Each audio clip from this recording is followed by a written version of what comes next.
Fasten your seatbelts. It's going to be a bumpy night.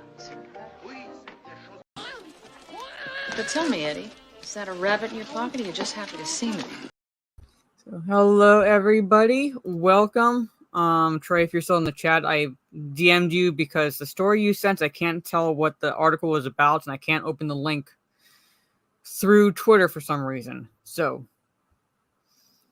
just to let you know, so if if it's a short article and I can bring it up, I want to be able to find it. I have the site up, but I don't know what the article was exactly. So, but anyway, we are back for the good, the fun, and the weird.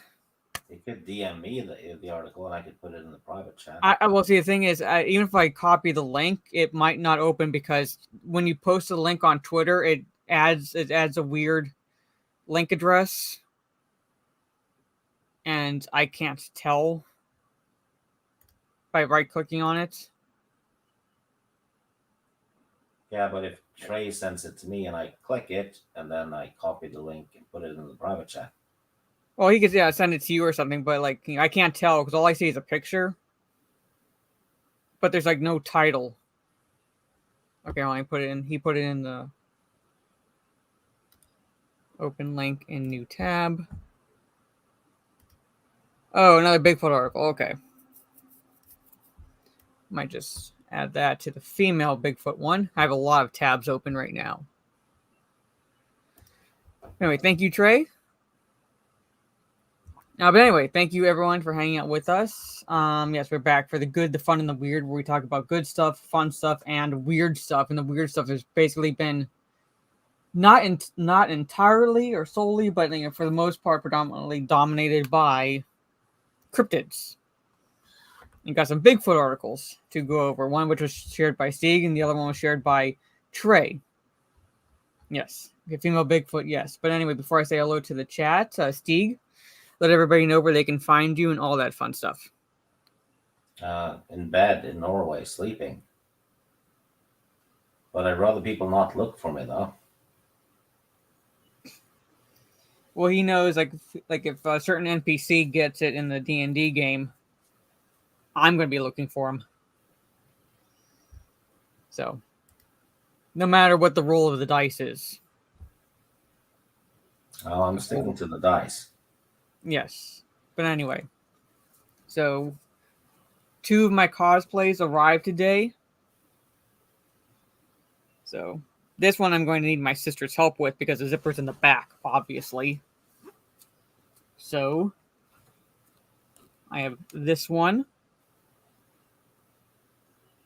And here's the wig is 2 parts actually, but here's the wig.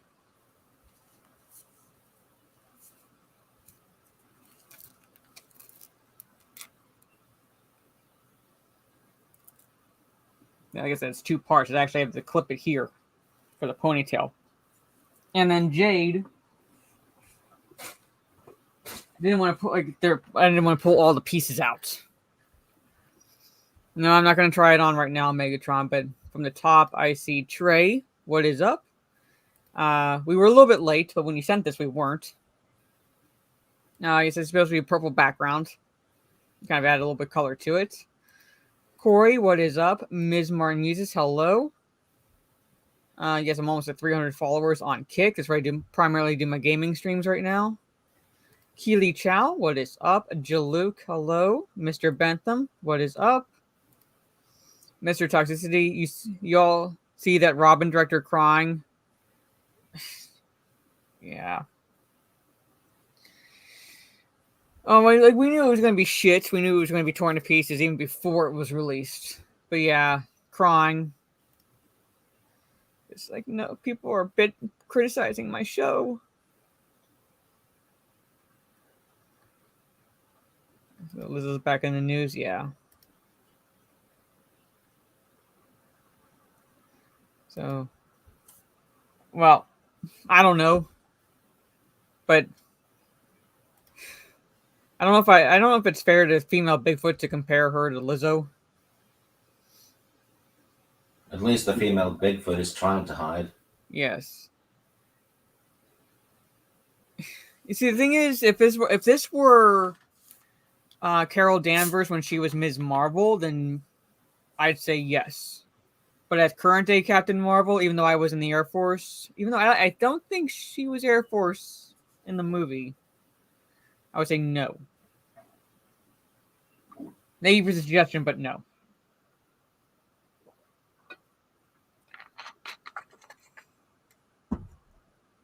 Tris, hello, good to see you. Robin was more entertaining than Ahsoka. Yeah, that's the impression I'm getting, at least from Disparu, that he at least, like, you know, it wasn't exactly like good entertainment, but it was like one of those, like, it's so bad it's still entertaining, whereas Ahsoka was just bad. So, but that's the impression I'm getting. And fuck Norris, good to see you. So, anyway, got a bunch of articles. We're not going to go entirely in, like, you know, like read, like, you know, some of them are short, pretty much, you know, so we're most likely going to go into them. For the most part, just going to be talking about them. So, got some, at least one good article to talk about. That was just posted on Bounty in the Comics. We zoom in a little bit. For you have the screenwriter for Lord of the Rings, Philippa Boyens, who first talked about, this is basically from like taken from interview she gave about the same time as when Return of the King was released. So like the interview itself is like years ago pretty much, but it still holds today pretty much in how she like praised Tolkien. Yes, she did call him an amateur author, but at the same time she clarified those remarks by saying that because Tolkien never really set out to become an author, it's more or less like he was a storyteller, and he happened to,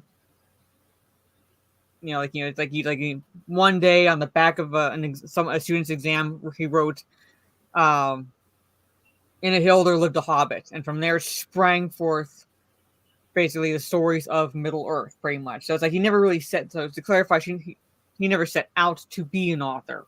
He became one, but he never set out to be one, which is why she called him an amateur author in a sense. But now she's also, as part of, I believe, that same interview, or at least in terms like when she's talking about the movies, hey, Psychotic Mongoose, she explains how Sam and Frodo have a quote real genuine friendship without any political and sexual implications. So basically, you know, she's even on record as saying that theirs is a friendship, no sexual undertones, nothing of that nature whatsoever. Doesn't matter what your headcanon at all stipulates, pretty much. So, and then apparently there's a bunch of weird and fun stuff, pretty much. You know, a woman who's 104 skydiving. I don't know if you all saw this on Twitter, but this trend going around where teens are actually hitting themselves with hammers to readjust their face as part of like a new trend. I'd be happy to help them with that, actually. I know. They have a two-headed snake. I'd be happy to help them too, pretty much. If they want to rearrange something, I'll let them help them rearrange something. Two-headed snake celebrating its 6th birthday. Then you have apparently these low-flying helicopter puts Australian farms crocodiles in the mood. Then apparently there's a hyena men gang. All right. They're in Nigeria, and it's interesting, extremely interesting. Then basically the Bigfoot articles, pretty much. So we're basically just going to go from left to right. Yeah, Trey, the Bleach generation. They have a Bleach generation. Yeah, they have a bond of friendship greater than any force in the universe. Yeah, friendship. Nothing more, because Sam marries Rosie and has children with Rosie. So, but you have these the basically there's like also part of the Bleach generation reading into, because they cannot fathom anyone, like 2 men, 2 women, or like, you know, a man and a woman having anything more than a friendship, pretty much. Like they always ever have to add something sexual to it. If Sam was interested in Frodo, he wouldn't have gotten interested in Rosie later because he met Frodo before Rosie. Yeah, like they've been like they basically grew up together. Sam's Yep. Sam's father worked for Frodo's family, and then like, basically when Sam grew up, he worked like I say worked for basically Sam was a gardener, so he would work in others gardens pretty much, and that included the Bagginses. So they grew up together. So if he was, like you said, if he was at all interested in Frodo, like doesn't matter when he met Rosie, pretty much. But Fellowship makes it pretty damn clear from the get-go that Sam has a crush on Rosie.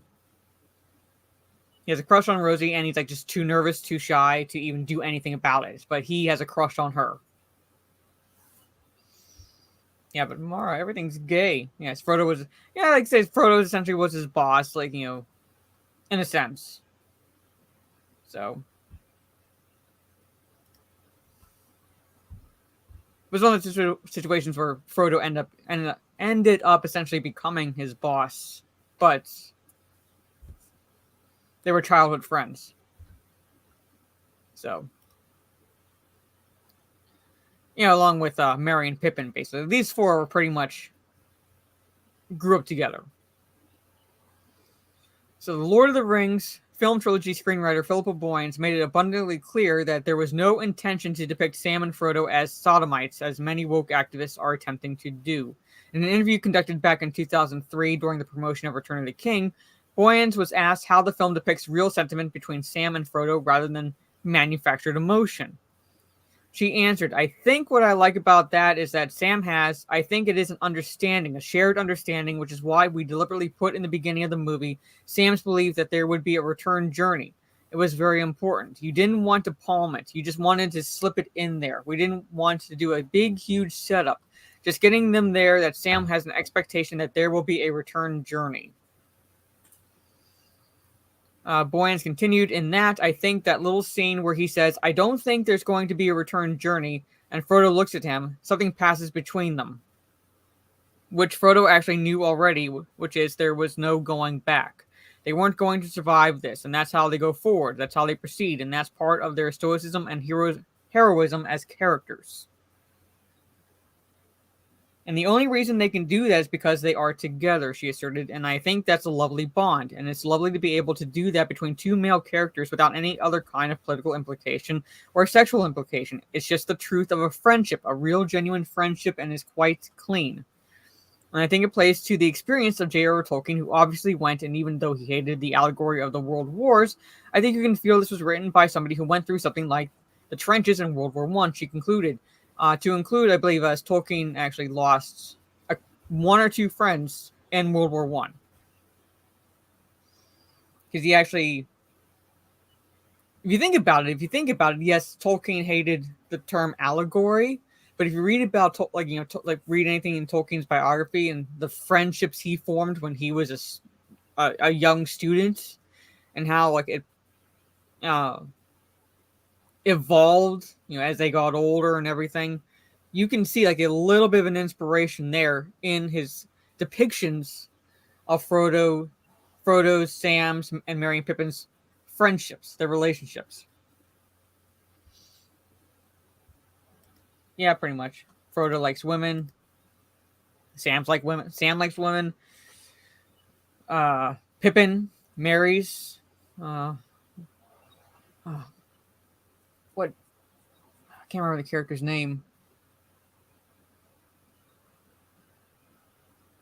But Pippin marries, I know that. A female. So Pippin's not gay. Either. Merry also eventually married. Interestingly, Tolkien informed biographer Humphrey Carpenter back in 1977 that Samwise was indeed inspired by his comrades in the trenches of World War I. Carpenter quoted Tolkien in Tolkien, a biography, My Sam Gamgee is indeed a reflection of the English soldier, of the privates and batmen I knew in the 1914 war and recognized as so far superior to myself. He reiterated these comments in a letter written to H. Cotton Minchin, dated April 16th, 1956. My Samwise is indeed, as you note, largely a reflection of the English soldier, grafted on the village boys of early days, the memory of the privates and my batmen that I knew in the 1914 war and recognized as far superior to myself. So there, we're not going to go entirely into the article because it goes into depth. From a Tolkien scholar, but at least I'm not trying. I want to keep this as good and so forth. But some people are going to ignore this, so people are going to twist this because you still have articles coming out of these people claiming gay undertones in Lord of the Rings. Hang on.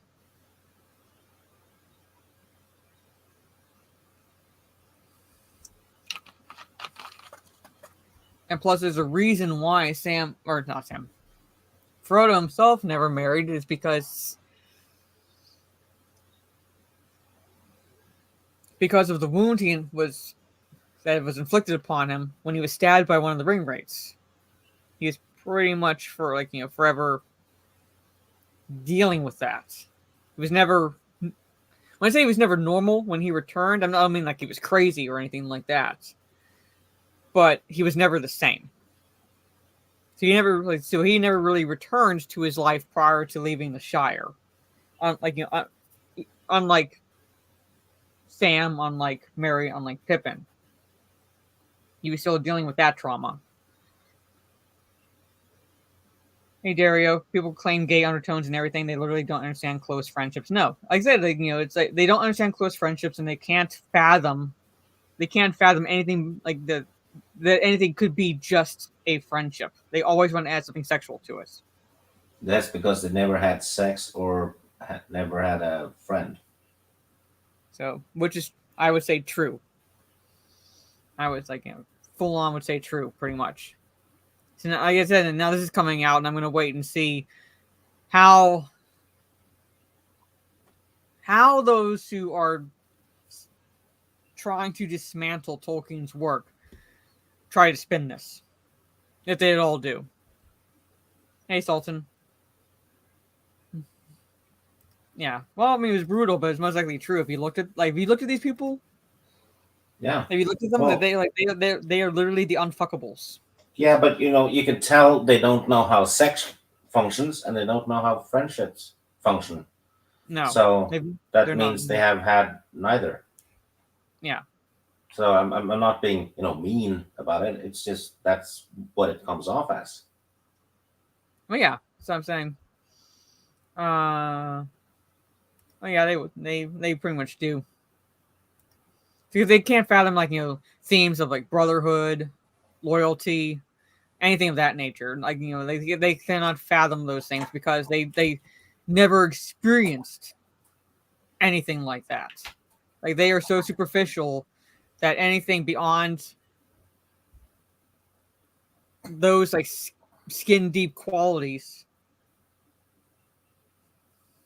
they don't understand. They don't understand, refuse to understand, and they try to put their own spin on it. Yeah.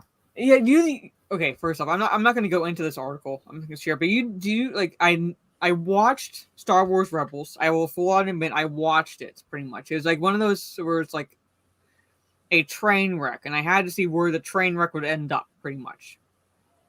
It ends up in Ahsoka. Actually. Yes.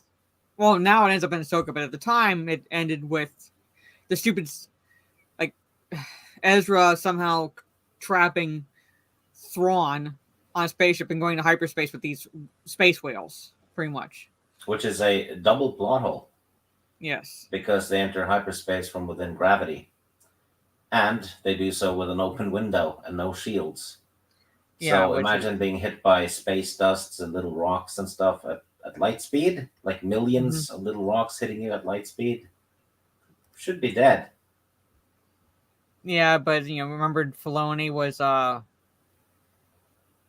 going to save Star Wars because he was George Lucas's protege, even though Lucas came out and said no, he wasn't. Yep. I want to show you guys. Chat. We're not going to go into this article, chat. I just want to show you this. But this is the type of people that these current properties, like owned by Disney and Marvel and so forth, are catering to. I saw this and I was like, this is just this right here. This is why I bring up Star Wars Rebels. We have Disney officially embracing the Kaluzeb, pretty much. Like, they're actually shipping, all right, Agent Kallus, who is the male, the human male, right here,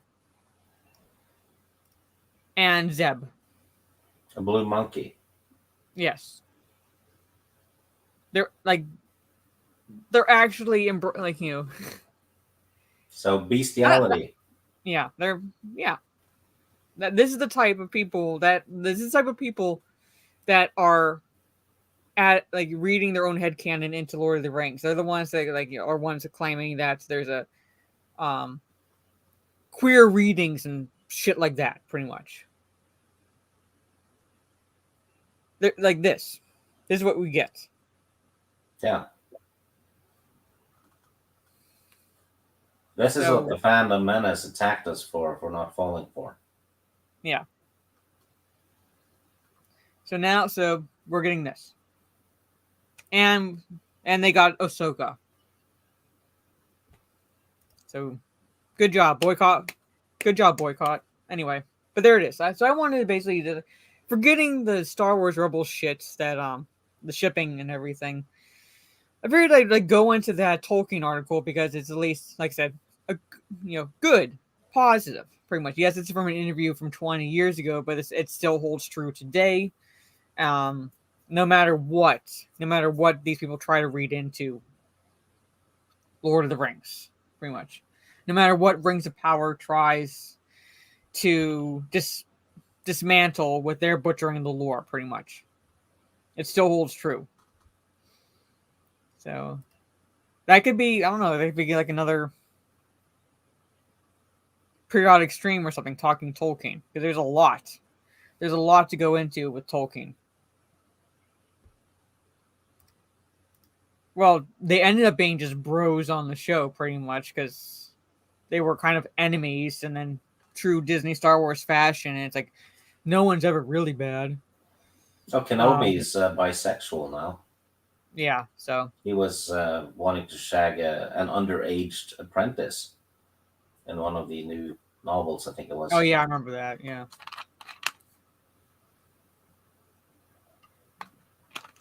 But like I said, there's a lot to go into when it comes to Tolkien's life. There's a lot to go into. So, but anyway, there's the good stuff. I see Drake doing tomorrow. Yeah, at some point, yeah, maybe I don't know, maybe like around maybe around December, kind of like commemorating the release of Return of the King, because that was in December of 2003. I can't remember the exact date, but I remember it was December of 2003. Yeah. Try to claim Luke is non-binary at one point, even though in the EU, the actual lore, he marries a woman. Which basically George Lucas approved of. Yes, Mara Jade. Even though, yeah. So even though Mara Jade wasn't George Lucas's creation, right? Basically, he's like, she was great, Timothy Zahn, George Lucas. I had to get George Lucas's approval, so. Yeah, he signed off on it, and he also he had a talk with the model who portrayed Mara Jade. He was I can't find this interview, but it was about the special editions of the old trilogy. He was gonna shoot a scene of Boba Fett crawling up the, getting out of the Sarlacc, and a shot of Mara Jade at Jabba's palace, but he didn't have time to shoot those two. Yeah. So I can't find the interview. I had it, but the interviewer said so. Boba Fett survived, and George Lucas said, "Yeah, everyone's known that for a decade." Yeah, pretty much. So, happy Boxing Day, Dan. I've 2 of my cosplays there. which I'm like one of them I'm gonna need help with at least because the zipper's in the back. Okay, you think I would remember this date because this December 17th was my grandfather's birthday. So, well, that was not Boba Fett, pretty much. Yeah. That was Agua Boba Fester. Kind of weird how we had to use a Bacta tank when they've already introduced Bacta spray, which take like a minute to heal you up. Yeah. Boba Fett, yeah. Soon it'll be handstand day, yes.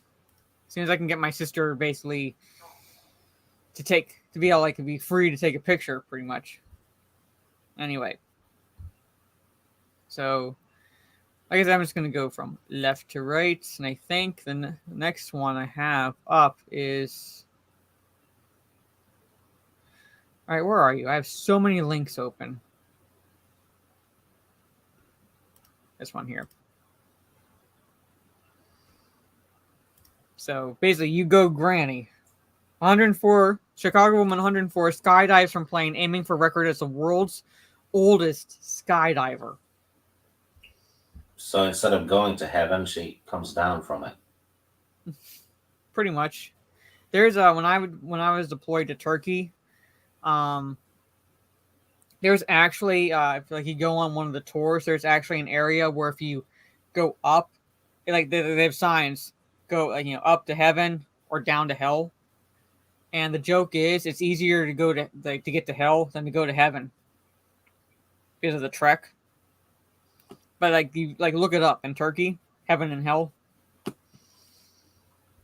So with this one here, it's really easy here in Norway because we have a place called hell. Yeah. So I'm just gonna see if I can find a picture of this sign. I will hurt you, Dan. Just so you know. No, she's Anyway. going to hell. Yeah. So 104-year-old Chicago woman is hoping to be certified as the oldest person to ever skydive after leaving her walker on the ground and making a tandem jump in northern Illinois.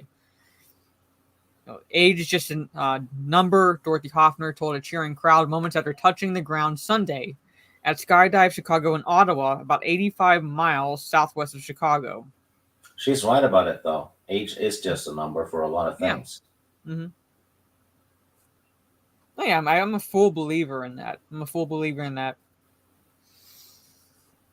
Guinness World Record for oldest skydiver was set in May 2022 by 103-year-old Linnea Ingegard Larsson from Sweden. But Skydive Chicago is working to have Guinness World Record certify Hoffner's jump as a record, the TV reported. Hoffner first skydived when she was 100. On Sunday, she left her walker behind just short of the plane, a sky van, and was helped up the steps to join the others waiting inside to skydive. I'm glad a Swede is losing that record. Yep, I'm sure you are. When she first skydived, she said she had to be pushed out of the aircraft. But on Sunday, tethered to a U.S. Parachute Association certified instructor, Hoffner insisted on leading the jump from 13,500 feet. So she looked calm and confident when the plane was aloft and its aft door opened to reveal tan crop fields far below shortly before she shuffled toward the edge and leaped into the air.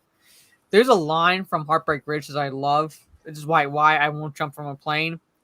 It's unnatural to jump from a perfectly good aircraft. All right, that's my feelings.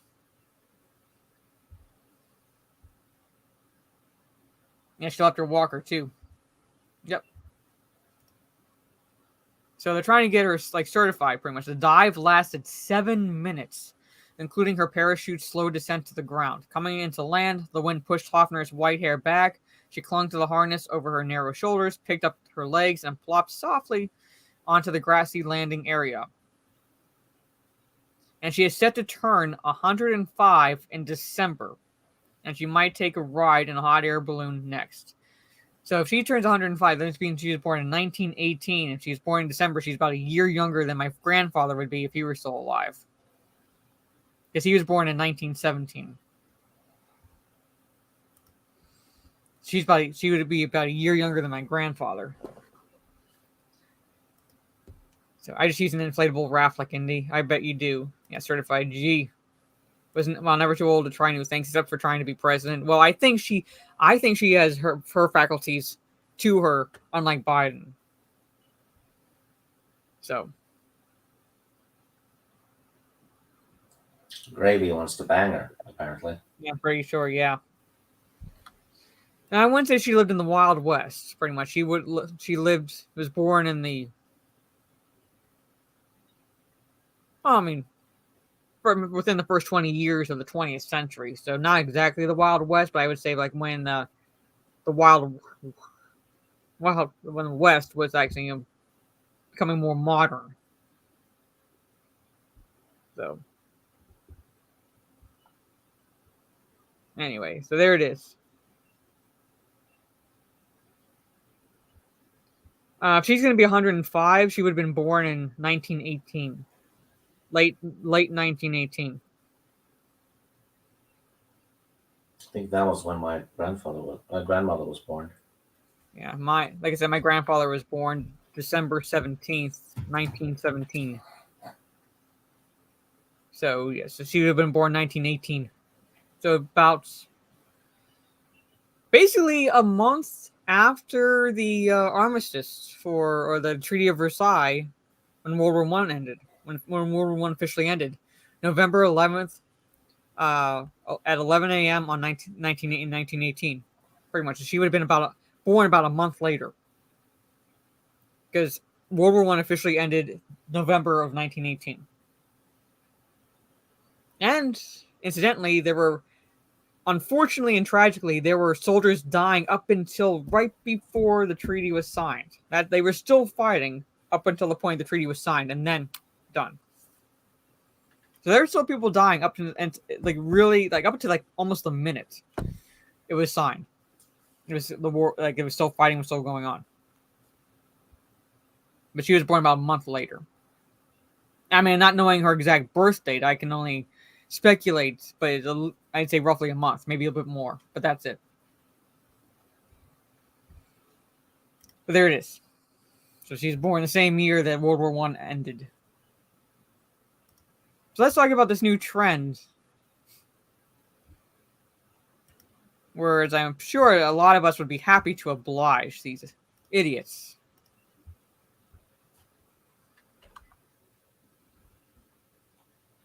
Apparently, I saw this going around on Twitter, where teens are now hitting themselves with hammers to, quote, readjust face in this trend. So medics have warned against the viral bone-smashing tutorial trend, which has racked up 364 million views on TikTok, as it could leave people permanently disfigured.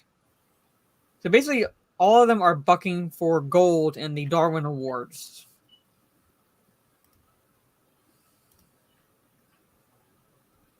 So I hope the trends I hope it continues. This is the Tide Pod generation, pretty much. So a shocking new trend which sees teenagers hit themselves in the face with hammers has sparked outrage, with doctors warning of the very obvious dangers. The viral bone-smashing trend has seen videos emerge of people hitting their faces with hammers, bottles, and massagers, weights, or other blunt objects to break or fracture their bones. The idiotic theory behind the scary trend is that the participants' bones will heal in a more desirable alignment in the hopes of reshaping their facial structure to become more attractive. But there is no evidence this is the case. Well, this is the same generation that willingly swallowed Tide Pods. You know that expression is, when they say that, someone's so ugly it looks like they've been hit by a hammer? Yeah. Yeah, these guys should have listened to that. Pretty much. Their faces are going to look like miles of unpaved road. Unsurprisingly, there is a high chance it could go wrong. Yeah, shocker, leaving social media users in danger of disfiguring themselves. The horrific videos have prompted Dr. Prem Tripathi, a plastic surgeon in San Francisco, to share a video of his own urging people to end the trend. Yeah, there's a image. See, day one bone smashing. So yeah, So I'm not gonna play this stuff.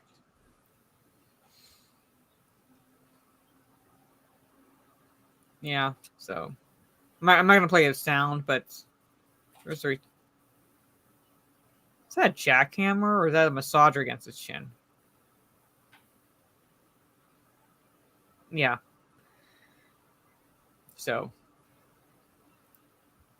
the scary part is that these people are allowed to vote.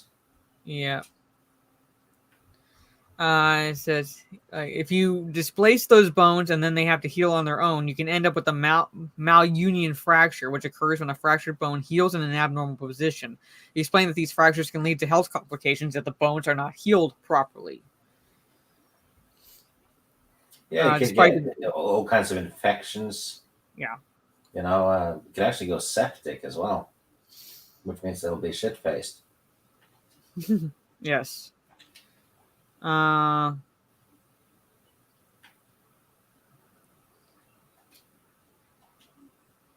yeah, so basically, yeah, that trend is going around. And you know what? I'm like, if they need help, I'm more than willing to oblige. Got hammers, a mallet, Sledgehammer would be good. Yeah. Do the whole job right away. Shovels. So yeah, got plenty I can use.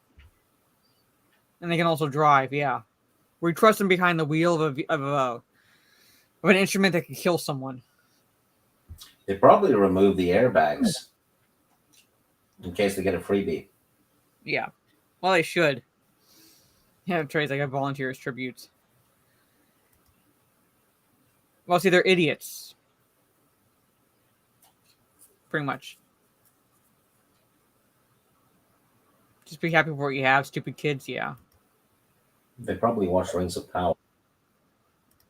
Well, I mean, this is the fact that TikTok is like Chinese owned pretty much is like why I don't have that app. I don't use it because China will use it to get your personal information.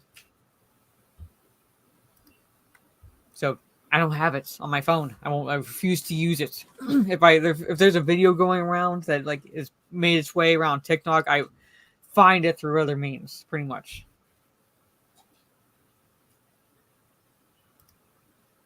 Rings of Power generation, yep. Selling Brave Megatron's got a hockey stick and golf clubs if they're interested, $10 a pop, yeah.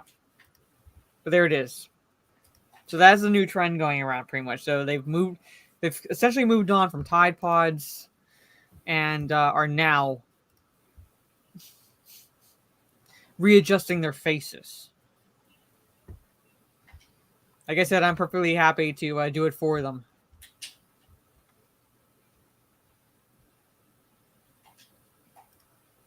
Yep, Tris. And as was pointed out, they can vote. They can vote. They can drive, and when they turn 21, if they have not yet turned 21, they're legally able to drink. Yeah, and this is the generation that's supposed to take care of you guys when you're old. Fuck that. I'll put myself out of my misery at that point.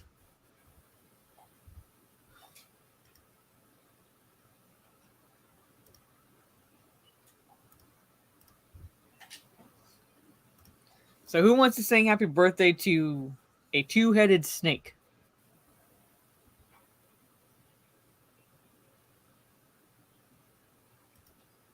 Well, see, Mazza hasn't done it yet.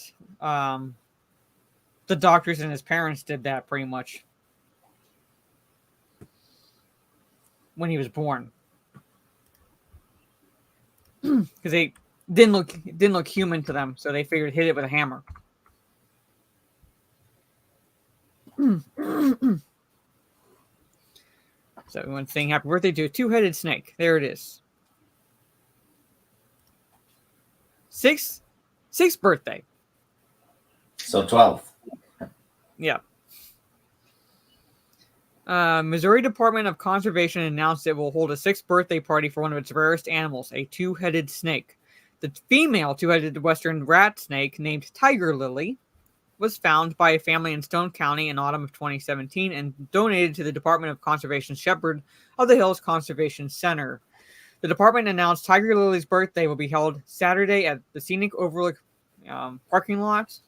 So yeah, both heads want to eat, but they only have one esophagus, Flex said in the birthday party announcement. We put a small cup over one head while the other eats, then switch. Otherwise, both would be trying to grab the same mouse. There it is. So yeah, so basically they have to blind the one so one can eat and then switch. Well, it's a she, her, so it's a female. So say happy birthday to Tiger Lily. Well, so technically that's the play on the name. One's called Tiger, one's called Lily. So an animal is named after a different animal. Yep. So I'd like actually I would like a bearded dragon so I can call it Smog. So that's what I would want.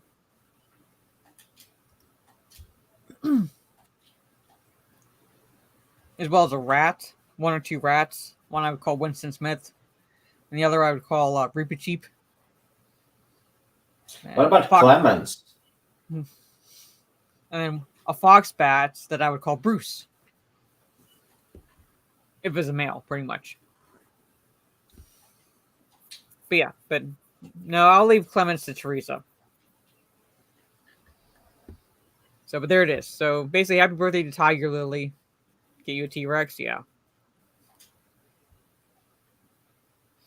So that's all there is to that article. So this was October 7th, and it's going to be Saturday the 7th is when they're going to be holding her birthday.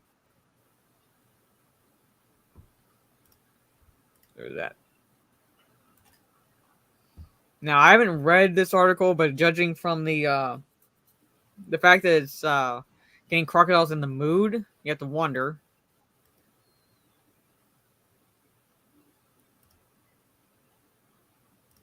Here it is.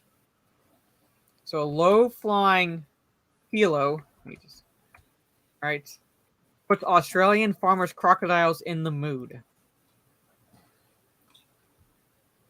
That actually explains Predator a bit when Arnold yells, "Get to the chopper." He wants the Latina lady to turn him on. So, yep. That's the reason why. So, was he? Well, chances are yes, Tris. So, the owner of a crocodile farm in Australia said mating season started early this year thanks to the males being put into the amorous mood by the presence of military helicopters. John Lever, who established the Karana Crocodile Farm in Rockhampton, Queensland in 1981, said the bulls among his stable of about 3,000 crocodiles were sent into a mating frenzy when a Chinook helicopter came in low over the farm. Lever said helicopters are frequently seen over the area as the Singapore Armed Forces hold bilateral military training operations in the Shoalwater Bay training area, and pilots use the croc farm as a marker point. He said one helicopter came in low to get a good look at the animals, and the result was a flurry of reptile romance. He answered Beavis, but yeah, pretty much. The choppers are Fabio, but for the crocs, yes. 3,000, yes. 3,000 crocodiles.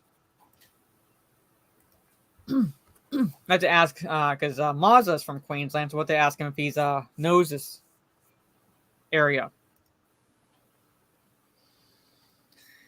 All of the big males got up and roared and bellowed up at the sky, and then after the helicopters left, they mated like mad, Lever told the Australian Broadcasting Corp.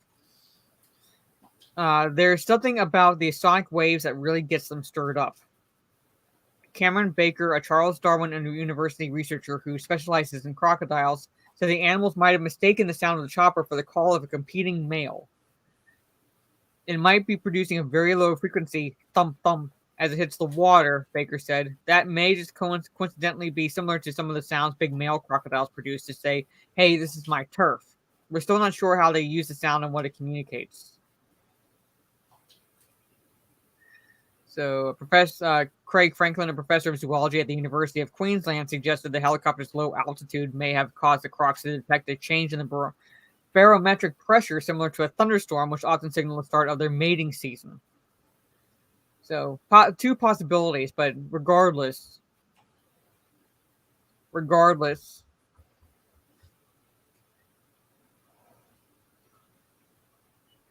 all like basically all the males, pretty much he said 3,000 crocodiles were sent to the mating frenzy. Big males got up and roared and basically just started humping away. So basically 3,000 will eventually turn into, let's see, I say properly. See, how many do they have? Like several? I can have like a few to several. 4 to 5 eggs, I think. Yeah. So basically, there's 3,000 crocs total. Let's say there's like 1,500 like males, 1,500 females, pretty much. All right. So there's 1,500 females have 4 to 5 eggs. Let's say 4 to make it simple for the multiplication, pretty much. Yeah, you're looking at like 6,000 at least total.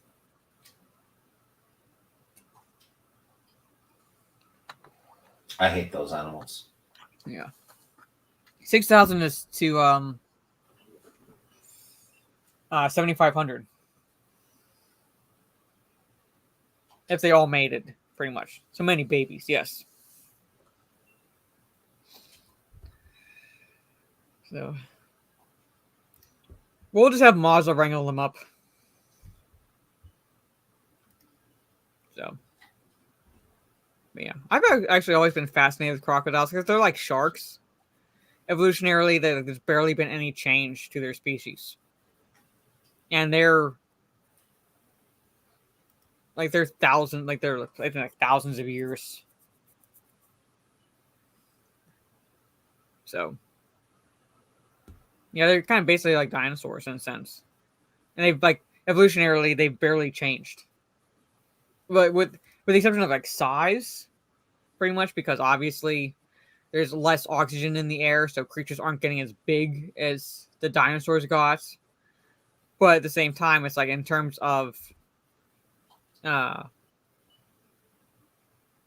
like everything else about them,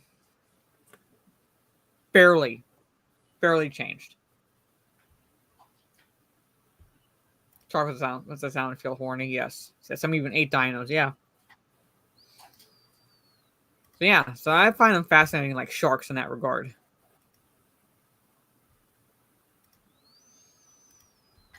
So, you want to talk about the hyena men, Stieg?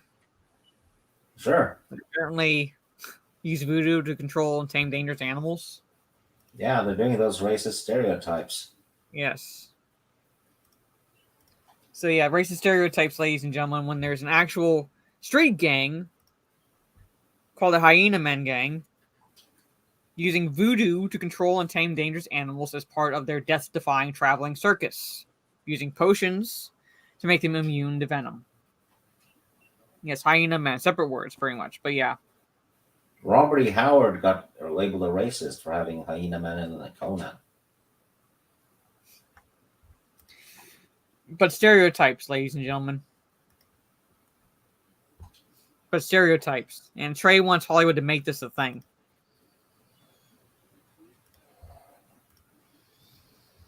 All right. Venomous snakes. Hollywood thing too. Yeah. Venomous snakes, snarling hyenas, and terrifying baboons are part of one of the world's most extraordinary traveling circuses led by Nigeria's most fearless street gangs. The Hyena Men use a spellbinding mix of voodoo and deadly animals to make their living. Even their children are brought up wearing pythons around their necks, protected by potions, charms, and ancient magic. Their urban tribe, believed by many to possess supernatural powers, spend half of the year traveling and performing across Nigeria, intoxicating audiences with their death-defying stunts using animals they've caught themselves from the bush and brought under their control. A YouTube documentary by Our Life provides an insight into the gang where boss El Hazai says, when we bring them out, people are astonished. These aren't animals that live with humans naturally. When people see them, they are amazed. God has given us the powers to stop them harming anybody. This is how we earn a living. So it says monkeys are trained not to fear snakes. All right.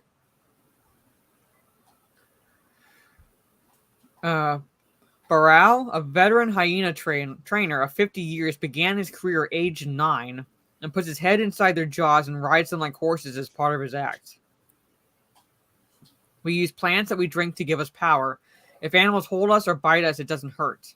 We also got magic potions that give us power. I can even put my head in their mouth. Whatever play I want to do with these animals, I can do. But sometimes the hyena men are targeted by other notorious street gangs and vicious turf wars as they make their way across West African country. Barao says, if they harass us, we are ready for them, even if they bring knives. We chase them with our animals until they drop their knives. That's interesting. Yeah, stick the hyenas on them. Yeah. The hyenas have they have the highest bite pressure of any animal. Oh yeah. So they'll actually people like they're mainly scavengers, but they'll actually hunt. Yeah, they'll break your leg bone. Then just wait. They're nastier than lions. Oh. So it's like one of those things where it's like people associate lions with just hunting and hyenas with just scavenging. But hyenas will hunt if necessary. Lions will scavenge if necessary. So they're not beyond doing both. Both of them. So. Barao said, okay, Snake Master Yahaya said people view the hyena men as traditional medical practitioners and pay generously for medicine, amulets, and homemade voodoo charms, believing they will ward off witches and evil spirits. I love how, like, basically they use voodoo charms, amulets, and so forth, and they talk about God. Wouldn't that be like a disconnect? I mean, I don't know exactly the intricacies, but it seems like kind of a disconnect if they're using voodoo, and they're making potions, but yet they talk about the grace of God. I don't know. Head baboon trainer Abdullahi has trained the monkeys to handle their most feared enemy in the wild venomous snakes. Footage in the documentary shows the animals in chains wearing Chelsea football kits with Drogba emblazoned on the back while holding the deadly reptiles. I train them in such a way that when you look at them, you think they are human. The hyena men are Hausa Muslims, one of the largest ethnic groups in West Africa, and hail from the rural farmlands of northern Nigeria, where their tradition goes back for generations. Some people even believe the tribe are part hyena. Yeah, but Robert E. Jordan was racist. Because people actually think they're part hyena.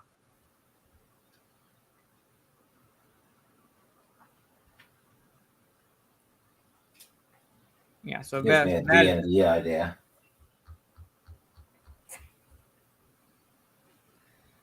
As long as a certain NPC is not part of it where you can risk dying, I'm fine. You'll turn into a were hyena. Well, it's only for the full moon. I'm going to have him be normal on a full moon. Okay. Yeah, I saw that it just seemed like there would be a disconnect. So, yeah. But there is that. So let's we're finally that's the first weird article pretty much. All right. So let's talk Bigfoot.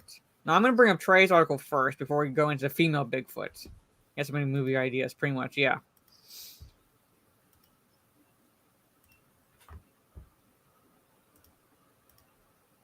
So apparently there's an Oklahoma group investigating the cryptid creature.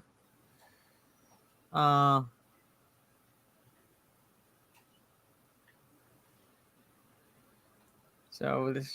I guess this is called the Spaghetti Formation, where it's They tried to replicate it, but couldn't. Where it's like, strange things have happened in nature that can't be replicated. Does not necessarily mean Bigfoot's doing this. I'm not saying I don't believe that Bigfoot, I don't believe Bigfoot exists. I'm full on ready to believe that there is a creature out there like that we have not documented yet. But sometimes things happen in nature that just can't be explained. Hold on. A report states a McAllister man was alerted to his window in February after his dog began growling and shaking in fear. What he saw was an 8-foot-tall, 800-pound bipedal humanoid creature cross in front of his window and disappear into a drainage canal. Around the same time frame of the first report, a woman reported hearing huffing and snorting in some woods in Krebs along the same drainage canal system during an early morning bike ride. The woman said she could tell the difference from a deer blowing an alarm from what she heard, and there was no livestock in the area. The noise scared her so much she pedaled straight home. It's like she burned rubber. The reports are two of more than a dozen. Troy Hudson, a founder of the Native Oklahoma Bigfoot Research Organization, and his team receives a year. Hudson grew up in a Native American household. He would always hear stories about stuff, but the word Bigfoot was never used, so I never had any of that in my mind. Hudson said, "It wasn't until I got into this is what all the stuff that I heard and the things that went on as a kid made more sense." All right, so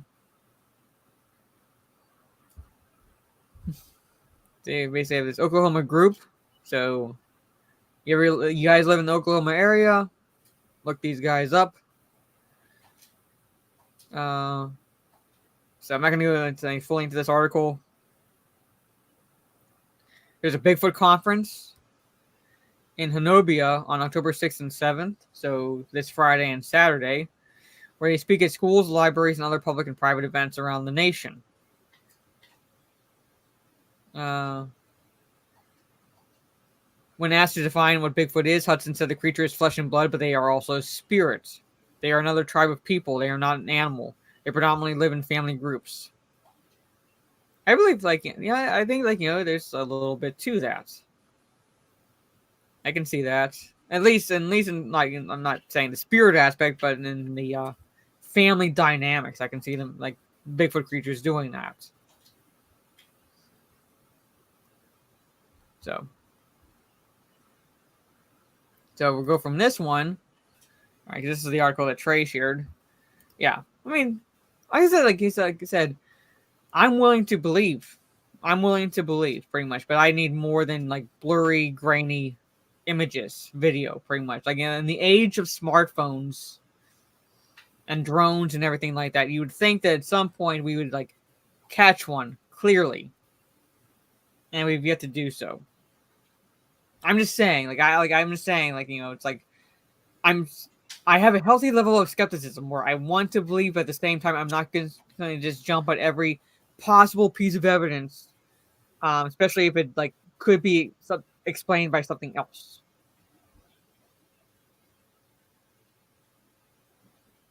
So, hey, King of the Squibs. There's probably 15 minutes stacked on top of each other. Yeah.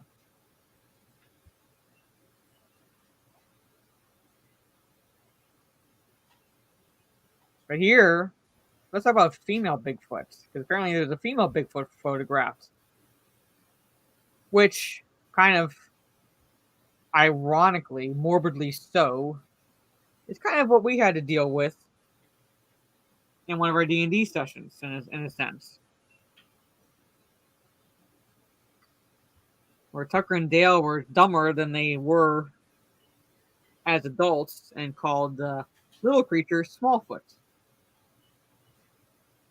But female Bigfoot, yeah, it looks like it's, I don't know if I can zoom in anymore. If you guys can see. See, right there. Where my arrow is. I don't know if you can see my arrow. Looks like there's a creature holding onto her back.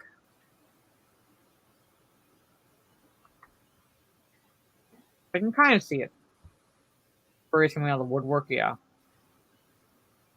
So I think the speculation is because it's semi-carrying young the young. It's most likely the female.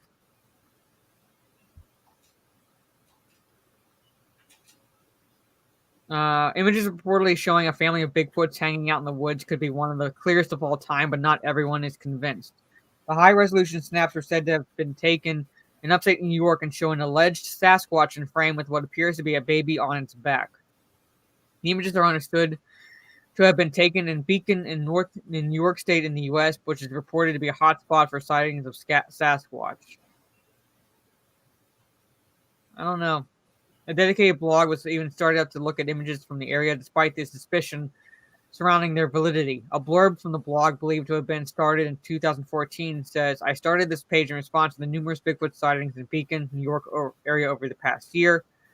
Many of the images on the site appear to show the furry subjects, including children, stroking and hanging out with deer in the woodland." Well, if this is the case, if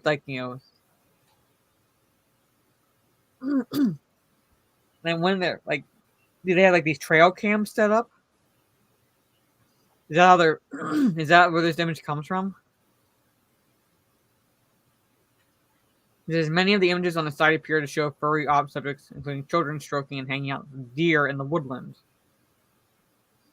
Conversation about some of the pictures from the area was written on the website The Crypto Crew, with the author of the page saying, "The Beacon Bigfoot videos have been around for a little while now, and most, including me, think they are nothing more than fakes." Other images show an alleged baby Bigfoot, with the author of the webpage saying, "Yep, it's a family thing. I got there on private property because someone might shoot them." There's a mama with a newborn. They wash them off in a creek nearby.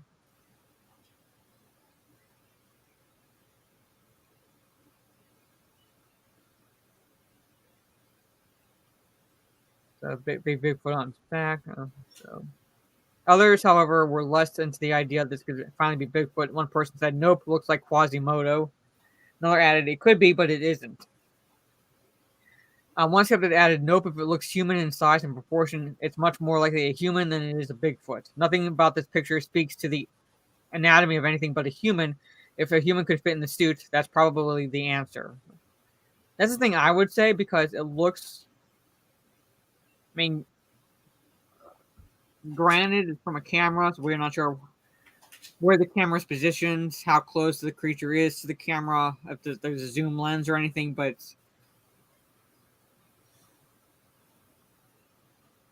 it could very well be a human in a suit. It doesn't look proportionally. It does not look like how I've always read and seen Bigfoot creatures described. Well, in today's age, I'd say it's potentially, plausible that someone could make a costume good enough like that. I mean, hell, look at Harry and the Hendersons. Those were costumes. I mean, if they could do it back then, someone could do it now. Yeah, just look at what people do for cosplay outfits that they make themselves. So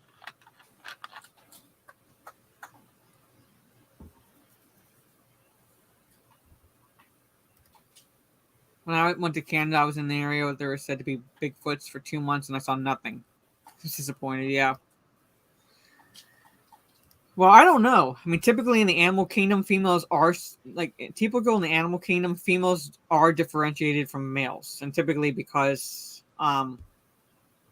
in terms of survivability, they have to be able to blend in to protect the young, essentially. So, basically, I say, for example, cardinals. The males are bright red in color, pretty much, while the females are more muted brown. That's so the females can blend in with the nest and the surroundings to protect the eggs and so forth. I'd say it's like the same thing. Could possibly be the same thing with Bigfoots, but I don't know, because no one's caught a live one. No one's caught any ones on with a good camera or anything, so I don't know.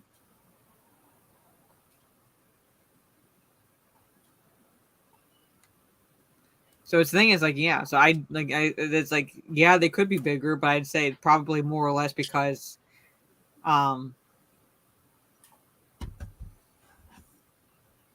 the fact that they're kind of in the more in the animal kingdom than anything, then they would be slightly smaller than their male counterparts. So, but we don't, like I said, I don't know. I can only guess. I can only guess. There's a praying mantis on the outside of where I live. I wanted to take a video of it, but it moved before I was able to do it. But I wanted to take a video of it, and I wanted to superimpose the dialogue from Kung Fu Panda on it, where he's talking about how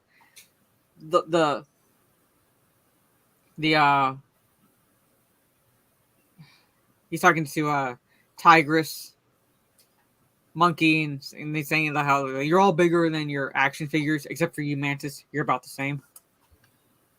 So, yeah, but the thing is, like, these are again in the insect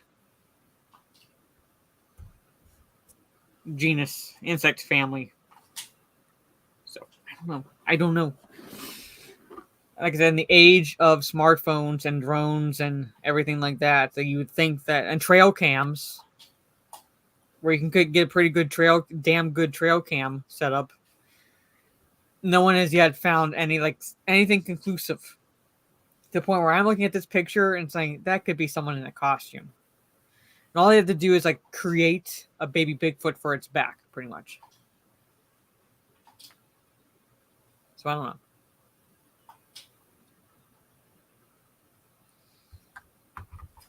So, hey Christian, I made Richard Epcar say snipping as usual, I see in his Joker voice. That's cool. Yeah, straight up clear image, yeah. But there it is. So that's at least possibly a female Bigfoot photographed carrying her baby through the woods. So there it is. At some point I'm going to be hanging out with my siblings, and I really need to borrow that cryptid book from my brother, or break down and get my own, because it's been a pain in the ass getting together with my siblings. So. Sorry. But there it is. So. Well, that is all that I have right now. So. I'm going for a little over an hour. I figure these streams are probably good on the short side because, we're not really necessarily talking about going in depth into certain articles like we did with Cringe Factory or anything. Yeah, I do have to do a cryptid stream at some point. I might try to do one close to Halloween. Maybe talk about the Jersey Devil, or you know what? Hold on, let me look up what it is. I literally just saw a documentary of it. Beast of Bray Road. Y'all ever heard of that? Beast of Bray Road could be like a wolf-like creature. I'd probably talk about that creature, given the fact that it's around Halloween, and typically Halloween is associated with werewolves. And you have the Beast of Bray Road, which is a wolf-like creature. So, yeah, the Beast of Bray Road. The werewolf said to stalk his victims. Yeah. So I think that's one I might cover pretty much, because it's people. I think of the two, people know the Jersey Devil more than the Beast of Bray Road. That's one I'll talk about. So, but when would I do it? Because Halloween, I'm very likely, unless anything changes, going to see my brother, sister-in-law, and niece to hang out with them for Halloween and go with my niece trick-or-treating and stuff. So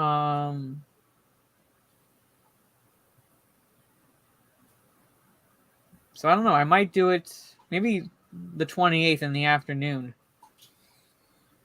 before Talk Nerdy, rather than do a gaming stream.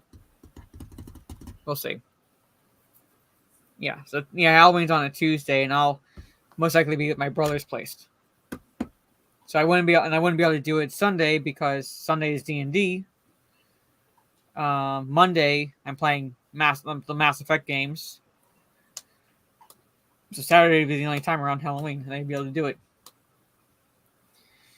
Yeah, I'm small enough, but I'm, shall we say, well proportioned. A little too much to be believable as a kid. When my siblings and I trick or treated, this is what we would do. We would take an extra sack with us while trick or treating, and say that we were getting candy for our sixth sibling back at home. So basically, we'd have us four when I was still thinking, us four plus an extra bag of candy. That's what we would do. And there's one guy that used to live on our street. He passed away some years ago. But he knew, like, we were full of shit, pretty much. But he didn't care. So but we would go up to him and like trick or treat, and we'd do the whole spiel of we were getting candy for our sick. We used pillowcases pretty much. But we were getting candy for our sick sibling, and he's it's so how old is your sick sibling this year? So yeah. He basically caught on to our shit, but he didn't care because all they cared about was getting rid of their candy, so they didn't have anything left. So they didn't have it, so they wouldn't have to eat it. They just give it to the kids. Give me $10, nice. Want to Terminator one time? Yeah. Yes, well proportioned. Yeah, a little too well proportioned. So. But anyway, so yeah, that is the good, the fun, and the weird chat. And next week, because shifting the schedule a little bit this month, so the Halloween movies are close to the actual Halloween. So basically, Halloween 1978 on the 18th, Halloween 2 the following week on the 25th. So next week will be the top 10, and it's the top 10 movies from the year 1980. So basically, you take the year 1980 and pick 10 your top 10 from that year. Yeah, it'll be the list stream next week because of the shift in the schedule due to Halloween, and the ones and twos being talking about the Halloween 1 and 2 films. Got soda can once, yeah. That sucks, Tris. I don't know what I would do if I was stuck in a country that didn't celebrate it. I've never celebrated it. It's not a thing. I would basically just I would just get candy and just eat it pretty much. We do something similar for Christmas. You have to, you dress up and sing carols to people. So from the year 1980. Trey. So it's not like overall best in the 80s, like overall 1980, the year. So take the year 1980, look at the movies that was released in that year, and create your top 10 list from that. Pretty much, if you've seen enough to have a top 10 list from 1980. So they're doing it basically per year. So it'd be the 1980 edition. So that's cool. Yeah, another pumpkin carving strain. That'd be awesome. I enjoyed Van Helsing. I very much enjoyed Van Helsing. And yes, better than the Mummy movie from Alex Kurtzman. If that's the Tom Cruise one, yeah, definitely fucking better than that movie. So. But yeah. I enjoy the Mummy movies with Brandon Fraser. Or at least the first two, let's put it that way. But Van Helsing, I love. I love Van Helsing. I like the spin on the character. So yeah, so that is the good, the fun, and the weird chat. So tomorrow I'll be live on Twitch, most likely, playing the fucking Golem game, wearing a bikini. So you all will be entertained while I suffer. Pretty fucking much. And yeah, that's my one of the horror games I'll be playing for this month is the Golem game. So tune in for that about 7:30 p.m. Eastern. And then Friday, I gotta talk with my sister because we didn't exactly discuss it tonight, but I gotta talk to her to see if she still wants to see the Exorcist movie despite the reviews. And if she does, then I'll know for sure when I'm doing a gaming stream Friday. I'm hoping to be able to do one in the evening, but if I see the movie with her, she might want to see it Friday evening, but I gotta talk to her to see when she'd want to see it. So yeah. So play Choo Choo Charles. I already played it. You want me to play it again? I already played Choo Choo Charles. When Van Helsing ended and the director dedicated to his late father, I shouted, "You didn't like, you did not like the film." I enjoyed it for what it was. I'm not gonna objectively. It's about, I would say, probably about 7 out of 10. They ripped off Solomon Kane's looks in it. I know, but subjectively, I just have fun with it. Yeah. So I take it as is, pretty much. I just take it as is. Yeah, but it's Halloween. Oh, we'll see. We'll see.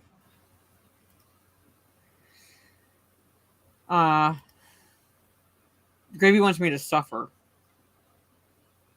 Gravy, do you know what I called my island? That I created for Animal Crossing. Do you know what I called it? And you might not want me to stream it. Or you might get a kick out of it. Who knows?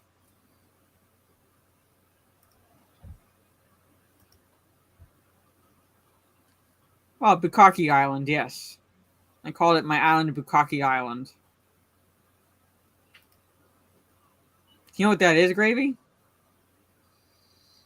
Yeah, somebody do need to get back into Alien Isolation because I finally got to a point where the alien finally fucking showed up. In a sense, because I see it, like, crawling through the shafts at one point. But that's part of the reason why I dipped out initially, is because there's, like, I'm dealing with humans. Like, I don't want to deal with humans. I want to deal with the aliens.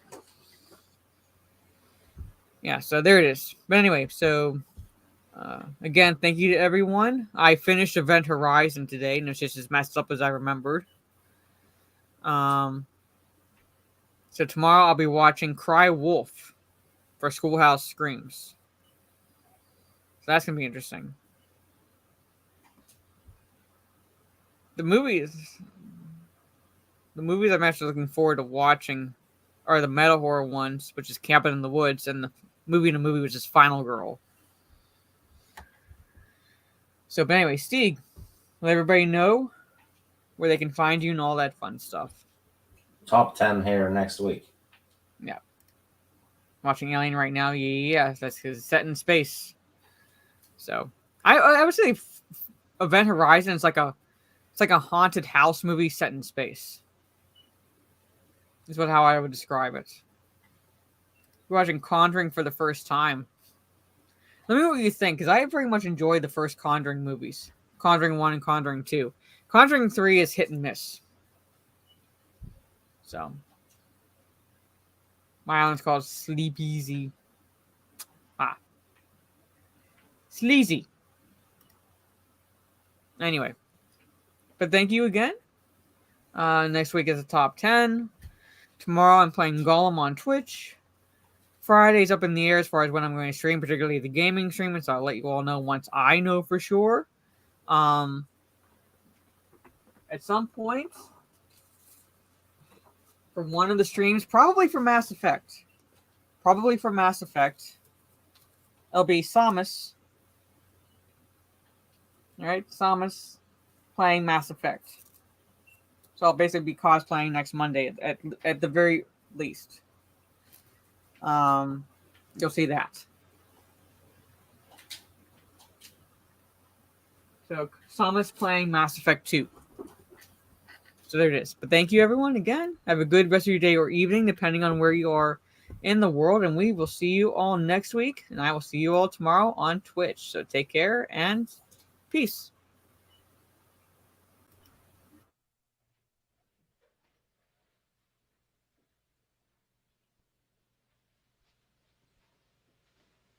You're still here? It's over. Go home.